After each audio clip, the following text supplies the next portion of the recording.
মুহাম্মদ সাল্লাল্লাহু আল্লাহ বললেন না না উল্টা পাল্টা আবদার করো না, ওই নবুয়তি দিয়ে দেয়া হয়েছে। ঈসা বললেন ওকে, আমি পড়েছি ইনজিলের মধ্যে ওই নবীর উম্মতদের এত মর্যাদা, বনি ইসরায়েলের অনেক নবীর চাইতে নাকি উম্মতে মুহাম্মাদের মর্যাদা অনেক বেশি হবে। আল্লাহ শেষ নবী আমাকে বানালেন না, ওকে, কিন্তু আমার উম্মতকে ওই উম্মত বানান। আল্লাহ বলেন নো, ওইটাও দেয়া হয়ে গেছে। পাবে কে? বিশ্বনবী পাবে।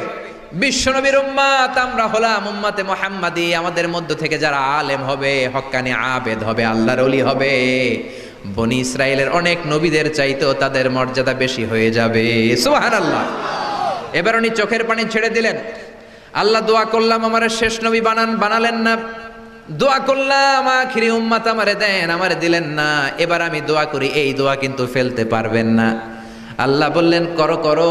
সাইয়েদনা ঈসা বললেন আল্লাহ তাহলে আপনি আমাকে এই পৃথিবীর মধ্যে ওই নবীর উম্মত করে আরেকবার দুনিয়াতে পাঠানো লাগবে। সুবহানাল্লাহ। কবুল করে